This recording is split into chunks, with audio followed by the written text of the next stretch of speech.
kay Senate President Alan Peter Cayetano, ang chair ng Blue Ribbon ay si Senator Pia Cayetano, pero gumawa sila ng subcommittee focus lang sa flood control na investigation ng Blue Ribbon. Ang chair ng subcommittee na yon ay si Senator Marcoleta. Ngayon unsa ni? Yung kabila. Tulfo. Si Tulfo, ang ganda pala ng English ni Tulfo, no? Parang, ladies and gentlemen. May accent no? Bakit kaya ako nag-Harvard pa? Bisaya naman gyapon ako accent. Si Tulfo, ang galing-galing ng accent. Sabi ni Tulfo, bogos yan si Senator Marcoleta, kukwelyuhan ko yan. Kasi ako ang Blue Ribbon Committee na tunay. Mother, nakakalimutan nila, no? Doon sa majority, tunay na majority, is ilan ang abogado doon? Apat. Kaya ho ganyan katapang sila. Tandaan nyo, abogado po si Senator Rodante Marcoleta, abogado po si Senator Pia Cayetano, abogado po si Senator Alan Peter Cayetano, Alan Peter Cayetano, Pia Cayetano, sino pa isa? Tatlo lang. Apat. Pangapat, yung low graduate si Jinggoy. Sino pa? Apat ba? Tatlo. Tatlo. Sa kabila, si Kiko. Yes.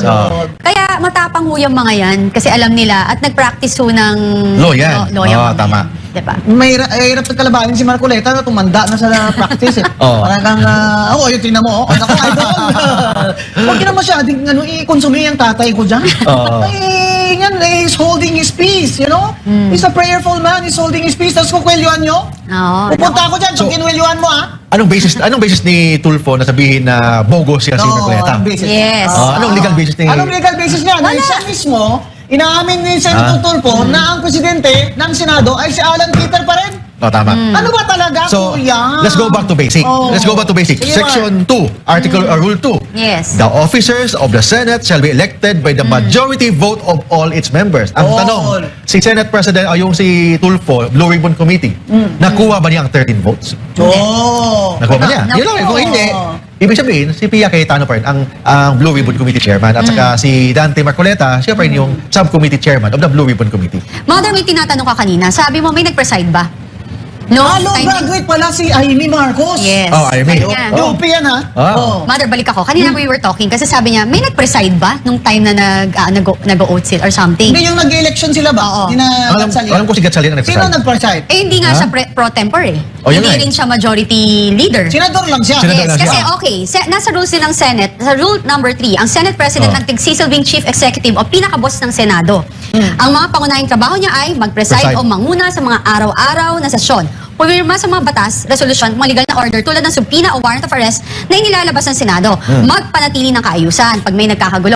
So wala ako kayong presiding officer. So, Kasi ibig sabihin, wala to po. preside, the one preside, the Senate President. Yes. Wala, hindi naman sinabi na face absent. Yes. Wala. At saka ng time na yun na nag-elect sila ng mga sarili niya doon. Nandun naman sa building si Alan Peter. Nandun.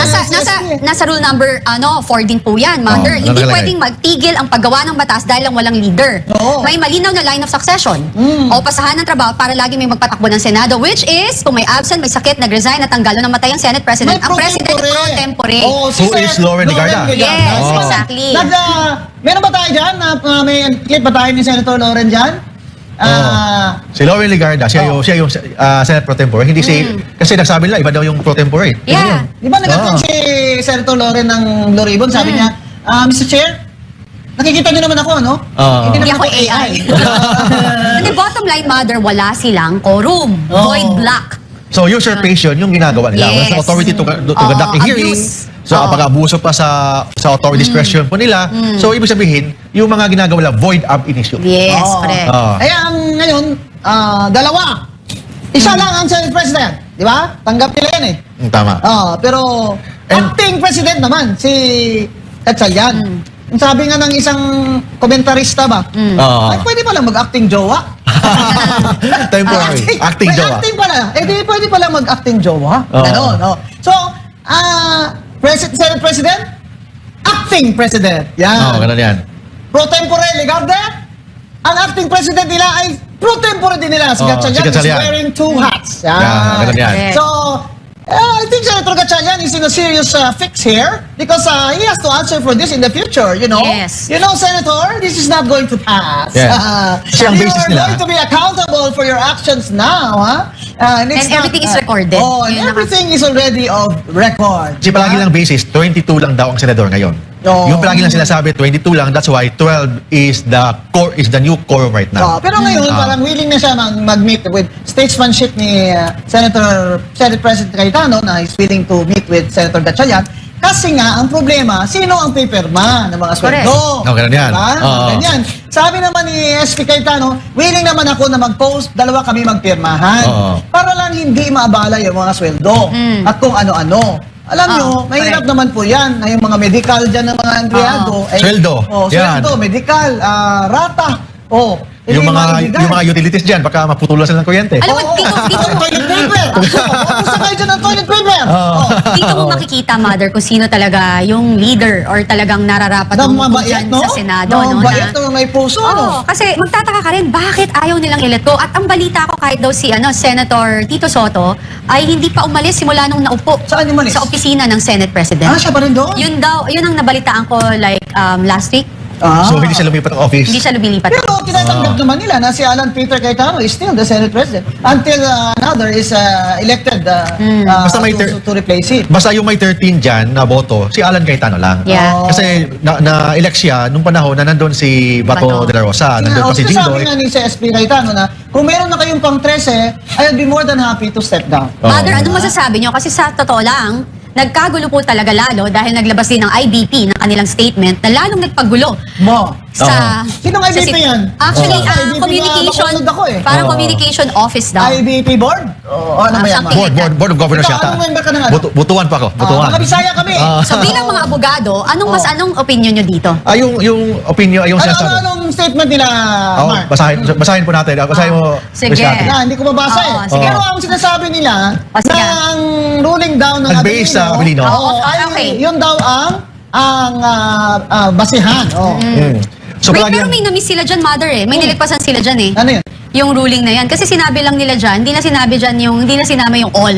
Yes. All, majority of all. Kasi wala nga sa Abilino yun eh.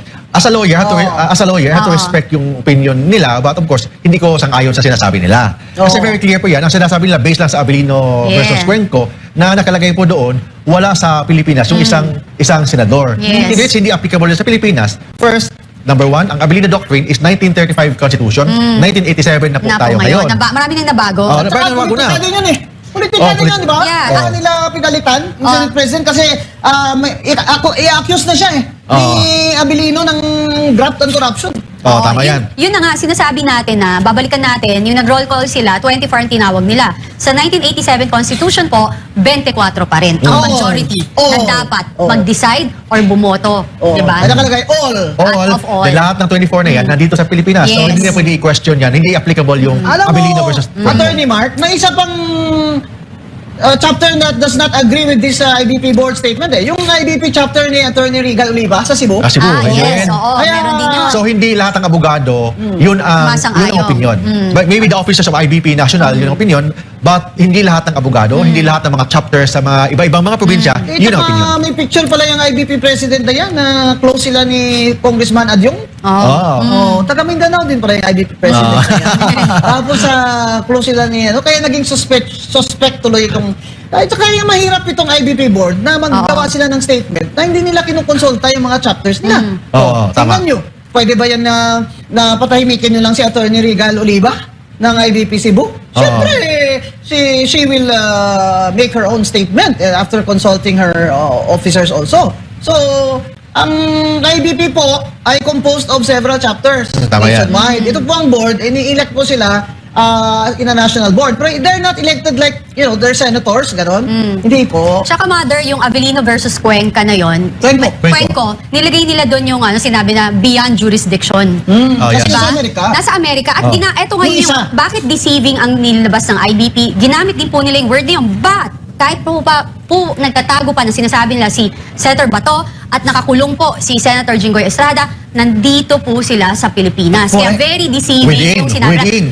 Within the jurisdiction ng Pilipinas. jurisdiction At saka which is sa yung Pilipinas. pinakalakas na argument against Abilino versus Cuenco, it was decided in 1947. Wala pa yung Yes. 1987 Constitution that Yes. says all. The majority of all. You also elect your Senate President by a majority of all Yes. senators. And may two... Sylvester. No. Eric Sylvester? Oh, Ngayon yeah. naman yun si Erwin? Oh. US citizen siya before. Bakit? American citizen? No, di ba ito dito na yung siya? dating Oh, yung ginapon before. nila secretary ng DSWD? Yes. Na hindi na-confirm sa Commission on Yes. Appointments kasi may question Nakita. kung natural born ba yan? Oo, tama. Yan. Bakit siya nakaupo dyan, senador? Di ba? Oo. Walang na-question kung hindi siya Na-dismiss po. Na-dismiss po yung, Diba? yung nag-question sa kanya. Na-dismiss sa... Sa Comelec yata? Comelec, kay George Garcia. Oh, na-dismiss. Kaya pala, Oo. kaya pala American Excel. Kaya ko lang doon yung Erich. tinagalog niya talaga yung kukwelyuhan kita. Hindi, sayang mother, no? Yung dati kasi ang ingay-ingay niyan, tapang niya, I thought paglalaban niya yung kung ano para sa bayan. Pero ngayon parang may mas more on kung sino yung kanyang poprotekta. Hindi ko kilala yan eh. Yung Opinion ko Rafi lang Tulfo yan, ang kilala ko eh. But siya naman, I think nag-apologize naman. I think After. nag-apologize. Hindi siya nag-apologize. Hindi siya nag-apologize? Sa media lang siya nag-apologize eh. Yes. Hindi valid yung apology niya, hindi yan personal. Oo. Dapat naman Senator Erwin Tulfo, sa ka-senior naman ni Senator Marcolita sa'yo na hindi ka nga abogado. Oo. Ay may puntahan mo doon. You should have the humility to say, sorry, Senator. Oo. Sir, forgive me. Because you know, sometimes nadadala lang po ako kasi akala ko po naka-camera, may camera sa harap ko eh. Sanay siya sa So, radio, mag-iate sa lang TV. po Ako, ganyan. Pasensya nyo na ako. Ganyan ba? Oo. Parang yung best friend mo yan, mother. Talagang pag may camera eh, talagang Oh, di ba? bongga. Ano problema eh, pag may camera eh. Sanay na sanay ito. Sino ba yan, di ba? Ano ba trabaho niyan? Ako gusto ko talaga malaman dahil si Rafi Tulfo kilala ko eh. Ito, Erwin Tulfo, hindi ko to kilala. Saan iba galing to Amerika, nag-military sa Amerika. Something like Tapos that. umuwi dito, naggumawa ng radio program kagaya sa kuya niya. Oo. Di ba lahat ng mga ito, pinaaral ito ni Ramon Tulfo? Yun naman ba? Oo, yung kuya nila. Dapat si Ramon Tulfo, Mon, pakisaway-saway mo nga yung kapatid mo. Kinukonsinti mo. Kinukonsinti mo naman yata eh. Oo. Di ba? Si Ben Tulfo pa yung medyo ano. Oo, yung bata. Kasi naman, tatakbo din yun eh. Oo. Ito na naman mga Tulfo, tama na. Mawa na kayo sa amin. May dalawa na Gusto sila niyo eh. ba, magtatatlo kayo dyan? Hindi na. Ito, tatakbo si Rafi Tulfo eh. Re-electionist siya eh. di ba? Yeah, tama. Ano magdadamay ka dyan, Rafi, sa ginagawa ni Erwin? Yeah. Di ba? Sinapilido mo yan eh. Mahirap naman itong Yeah. buhay natin. Ano masasabi niyo, Mga Mon? dapat Yeah. anti-political dynasty law talaga eh. Oo, May tama. kaso yan si Risa Ontiveros, ang pinasang anti-dynasty law dyan eh, peke naman eh. Hanggang 2 degrees lang eh. 2 degrees Hanggang lang. 2 degrees eh. Tatay, nanay, magkapatid, mag-asawa, yun lang daw ang prohibited na political dynasty. Ha? Taga saan planeta ka ba? Na hindi mo pa alam na hanggang first cousin tumatakbo sa in one, what do you call this, province. Province, tama. Pati mga illegitimate na mga anak nila. So, And ang nakalagay po sa ating saligang batas na yung political dynasty is prohibited. Ang sa atin lang, paano i-define natin yung political dynasty? Walang Yes. batas. Sinapasa ngayon ni Senator Ontiveros. Risa. Mag-ingat ka ha, narinig ko, Ontiveros. Hindi, Pinapasa ngayon niya yung house bill niya na meron siyang partner house bill doon sa house na tinutulan nga ni Chel Jokno eh. Ngayon, hindi nyo na bakada si Chel Jokno dyan sa anti-political dynasty bill nyo kasi si Chel Jokno matalinong tao. Yan, at nagturo yan. Kaya alam niya na kung ang political dynasty ay gagawin nyo lang prohibited up to 2 degrees of consanguinity or affinity by Yeah. kasal, kahit nakasama pa mga illegitimate, ay peke yan. Peke yan. Hilaw. Ay, Hilaw. hilaw yan. So yan ang anti-political dynasty law na gustong ipasa ni Senator Risa. At pabor yan sa kay Marcos. Diba? Kasi magkakambak pa si Marcos pag of age na si Sandro eh. Oo. Diba? How old is Sandro now? 30s? Pero 30 na ba siya? siyang 35? Pwede na ba siya mag-senador? Pero hindi pa siya pwede mag-president. Yes. Diba? Hindi pa ba 34 pala ata? 34, 33. Oo, kaya magka-comeback pa yan. Return of the comeback ni Martin Romualdez. Yan. So may Martin Romualdez Jr. naman. Nalilitaw. Baka malay mo, di ba? Ganun Ano yan. maiba tayo, mother? Ano masasabi niyo dun sa naging hearing kahapon ng Red Blue?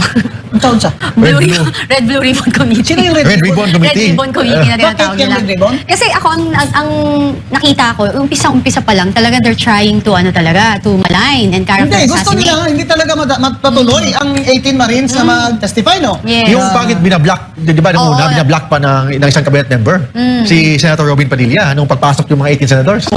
Bakit? Oo nga. Yun Anong yung intensyon? nakaraan. Si Rimulya? Oh, yes, yes. Ako, buti pa si Nakaraan. Secretary Rimulya. Kati, nakahawak pa sa kay Robin. Pinuha ka na yung dibdib. Ha? Swerte. Diba? Hindi, pero I'm talking about yung kahapon. Ano? Na Blue yung Ribbon hearing, versus oo. Red Ribbon. Oo, ni Oo. Rafi Tulfo. Yeah, yung Ay, Red Erwin Ribbon. Tulfo. Erwin Tulfo pala. Tulfo. Oh. So, ang Sino nakita naman ko, ang witness niya doon? sila.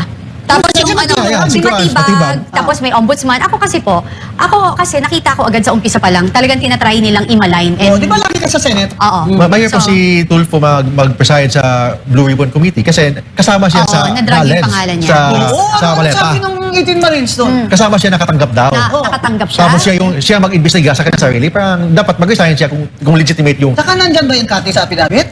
Yes, Nung 18 Marines na yun? nandun yan. nandun siya. Agoy! Senator Erwin Tulfo! Abay, dapat ngayon pala, nag-inipit ka na pala dyan sa Red Ribbon Committee mo. Oo. Ano ba yan? Ikaw mag-imbestiga, ikaw din ang inaakusahan So, nila. inimbestigahan po niya ang kanyang sarili. Yes, Ay, hindi ka correct. pinagsasabi Pwede ba yun? niya. Siyempre, sasabihin niya, sinungaling kayo, kaya nag-file siya ng libel, di ba? Oh, libel. Nag-file siya ng libel sa city prosecutor ng Pasay City. Ito ang mali niya, mahal. Because you know that in libel, truth is the defense. Di ba? Tama. Then- Bong Gels, bakit ka naman nag-file? O ayan, kumagat ka naman sa patibong eh. Oo. You took the bait. Di ba? Yeah, tama. You took the bait, mate. Yeah. So, truth is a defense. Second, if you're a Oo. public officials, you should not be on your skin. Tsaka siya, denial lang siya eh. Oo, Denial denial. lang siya doon. Eh yun, magkukorroborate oh. 5, 10, magkukorroborate. Di ba Kati, meron pa daw plus 14? Yes, meron pa. Actually, marami yan, 100 plus yan sila eh. Yun ang alam ko. Pero may next na magte-testify, 14. Alam niyo po, kaya po nangyayari yun. Kasi siguro nakita na ng mga kasama ng retired men in uniform. Kayo, tigilan nyo. Kayo dyan na nagsasabi na wag silang tatawaging retired men in uniform, retired marines, or ex-whatever. Maling-maliho. Para Ang yung silbi naman. tinatapon ang kanilang sakripisyo. Whether etong 18 na to or whatever, gaano man katagal, Ang gaano service kayo, naman. nagsilbi po sila. Lagi, Tama. kayo ba perfect? Wala kayong kasalanan. Ganito na lang. Kayo dyan, na sinasabi nyo, wala kayong ninakaw. Sige nga, mag-public kayo, mag-video kayo, sabihin nyo, mamatay na mga anak ko, mamatay na pong pamilya ko, karmahin na ako, hindi ako nagnakaw ni Cinco. Sige, I dare you guys. Yun. I dare you guys. Senator Erwin Tulfo, nagsilbi naman sa Amerika. Dollars? Hindi, nakakasakit lang kasi ako may relative akong mga ex-men in uniform. Yes, yes. So, Oo. you don't hindi nyo pwedeng, di ba may kasabihan ng Minamaliit nyo naman eh. Oo. Ginawa nga, Once a Marines, basurero will ba? always a Marines. Tapos kayo rin, ikaw Claire Castro, kung makapagsabi ka, mga basurero at saka mga kargador, mas mabuti pang maging kargador at basurero. Dahil sila, nagkakakayo, nadudumihan, bumabaho, nagpapawis sa legal na paraan. So, Oo, hindi ma. nakakaya ang trabaho nila, kaya matapobre kayo, ang sasama ng ugali nyo. Ako, galit na si Kati. Umayos kayo. Umayos ka dyan. Umayos ka. Gagalit na si Miss Kati Binag.